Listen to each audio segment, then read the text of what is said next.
वो देखना चाहता हूँ यहाँ से।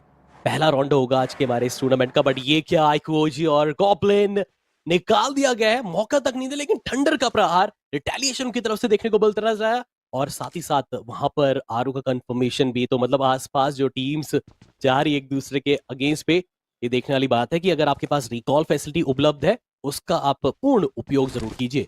देखिए रिकॉल फैसिलिटी है और वो स्टेज 4 तक आपके साथ रहती है, बट यहाँ पे काफी लंबा समय हो चुका है। कितनी देर तक आखिर टीम तमिलाज होल्ड करेंगी और मार्कोस ई स्पोर्ट्स को भगाने की कोशिश करेंगी।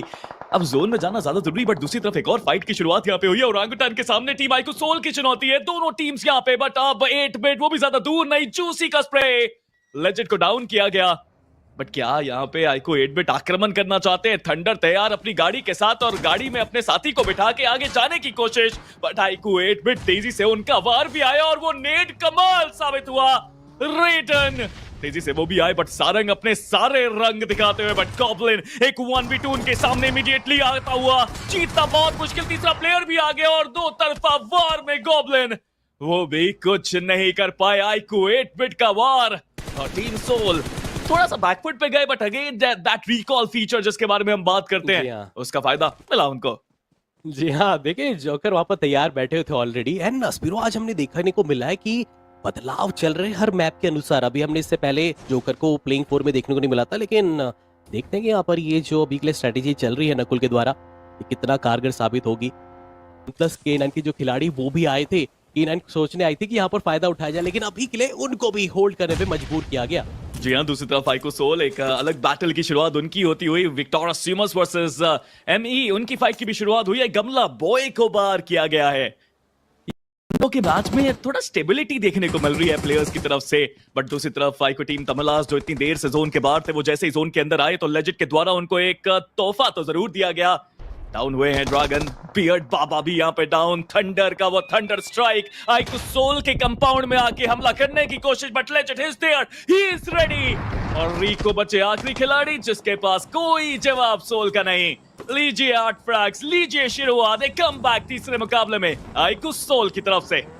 बहुत ही बढ़िया स्पिरो, जैसे हम देखिए बेशक पहले सैनॉक के लिए बारे में बोलते थे कि मैप ऑफ कमबैक से, सेम अब हम वो रोंडो के लिए भी कहेंगे मैप ऑफ कमबैक्स डेफिनेटली बनता नजर आ रहा है। और उनको पता है कि आखिरी ये इस्तेमाल है हमारे इस रिकॉल का, तो बिल्कुल पुरजोर उसका वो इस्तेमाल भी करेंगे। बुला लिया अपने साथी को, इस चीज का देखिए कभी खतरा नहीं रहता, लेकिन अब नहीं, अब यहाँ पर टीम को थोड़ा सा पहुंचना पड़ेगा, अब बारीकियों में ध्यान देना पड़ेगा। सर्कल के अंदर चाहे एजेस टू एजेस के लिए डिपेंड करना पड़ेगा आपको। फिलहाल जहां तक मुझे मैं देख पा रहा हूँ अभी के लिए team Marcos e sports Ralph बिल्कुल सदन पार्ट की तरफ जस्ट होल्डिंग एक वेट कर रहे हैं, लेकिन दूसरी तरफ अगर हम बॉटम ऑफ द स्क्रीन पे देखें पर आईक्यू ओजी के ऊपर खतरा बढ़ता नजर आएगा। आरू एक आखिरी खिलाड़ी बचे हुए हैं, नेक्स्ट मूव क्या रहता है, क्योंकि इस तरह से आईक्यू सोल का जो आगमन हुआ है अभी तो जस्ट उन्हें जश्न मनाया था स्पिरो, यहाँ पर तो मुझे लग रहा है काफी मुश्किल हो जाएगी आईक्यू ओजी के लिए भी। मुझे लगता है जश्न आगे कंटिन्यू रहेगा। आरू अकेले प्लेयर बचे हैं, अगर वो आक्रमण करते हैं तो फायदा जरूर मिलेगा, बट लेजेंड को देखिए एक और प्लेयर सामने, ये क्या जगह है? What was that? एम्बोट फाइनली अपने आप को संभाला, वीएक्सटी को वो फ्रैग दिलाया, ब्यूटीफुल। बट जोकर वो अलग है, क्या हो रहा है? आईको सोल के सारे खिलाड़ी अलग अलग टीम से फाइट करते हैं, but Joker what are you doing? This is impossible, why so serious? Joker विश्वास करिए जो आपने अपनी आंखों से देखा, विश्वास जोकर के इंपॉर्टेंट क्लच को देखा आपने। बट अभी भी खेल खत्म हुआ नहीं है, बिकॉज आईको सोल Joker the last man standing. Joker the saviour, ये क्या था? ऐसा लगा था कि मानो देखिए जोकर की तरफ से बस ये था कि अपनी लोकेशन बताने, जब देख लिया गया उस खिलाड़ी के पास कोई दूसरा ऑप्शन नहीं था, हथियार उठाए सामने दो खिलाड़ी को निकाला और स्पिरो एक एक शॉट से एक एक नॉकआउट निकाला। अब मैं देखिए हैरान नहीं हूं, इससे पहले भी ऐसा कारनामा करके दिखाया है जोकर ने, बट अब प्लेसमेंट पॉइंट के लिए खेलना पड़ेगा। जोकर ऑलरेडी देखिए इससे पहले भी रिकॉल मिल चुका है, तो मेरे ख्याल से शायद वो चीज का अब अवेलेबिलिटी नहीं है, लेकिन आसपास जो भी चैलेंज है आईक्यू ओजी का, क्योंकि हमने स्पिरो ये कहा था कि जस्ट ज्यादा मना नहीं दिया, क्योंकि तुरंत जो आईक्यू ओजी आई थी ना उनका भी सही हुआ ना सोल का सही हुआ उस वक्त पे। लेकिन पॉइंट्स की अगर बात करें तो आइको सोल को वो पॉइंट्स तो मिल चुके हैं, यहाँ जी भी हाँ। एलिमिनेट होते हैं तो 13 फ्लैग्स उनके पास, बट जोकर इस बार नहीं यार, बार नहीं की तरफ से। दो प्लेयर्स आए थे एक गाड़ी में, एक बगी और एक मिराडो। इधर जोकर भी जाना चाह रहे हैं, गाड़ी नहीं है इनके पास, बट ऑन फुट हिल पे चढ़ के कुछ फ्रैग्स अगर मिल जाए तो जोकर वो लेना चाहते हैं। बट आप एक और चीज देखिए कि इनके पास मिड रेंज के लिए कुछ नहीं है, एकेएम और डीबीएस लेके हिल पे चढ़ के मिड रेंज किल्स ढूंढना चाहते हैं। बट डेफिनेटली नीचे कंपाउंड पर दो प्लेयर्स हैं, चाहे तो जोकर अग्रेस करवा भी सकते हैं एक नॉक के बाद। वो पहुंचे तो थे और नीचे एक रिवाइवल हो भी रहा था। अब मैं देखना चाहूंगा कि जोकर आगे क्या करते हैं, कि वो नीचे कंपाउंड तक पहुंचते हैं या फिर वहीं ऊपर रुक के थोड़ा इन्फॉर्मेशन गैदर करेंगे और अपने बाकी प्लेयर्स के आने का इंतजार करेंगे। दूसरी तरफ आइको 8-बिट वो भी तैयार, सारंग रेडन स्किप जूसी, बट जैसा हमने कहा कि है यार जोकर में पूरा दम है, दोनों प्लेयर्स को स्पॉट किया, दोनों प्लेयर्स को डाउन किया। He is just too good, right? I mean unbelievable form में पैदल चले गए वहां पे आक्रमण करने के लिए, बट रिटेलिएशन फायर डिवोटी के द्वारा उनको भी डाउन किया गया। देखिए अगर फिनिश नहीं होते हैं जोकर तो कोई बहुत ज्यादा दिक्कत नहीं है, क्योंकि उन्होंने 2 नॉक्स दे दिए हैं। एंड मुझे लगता है मुझे अपने शब्द भी वापस लेने चाहिए कि मिड रेंज के लिए उनके पास कुछ नहीं है।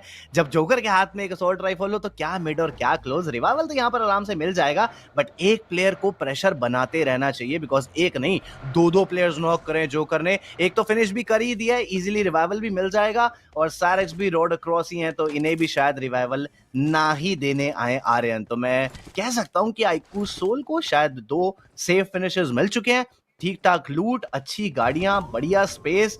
आई think it's a very good start for team Aiku Soul for now. Yeah really good start. एक फ्रैग कंफर्म मिला है उनको।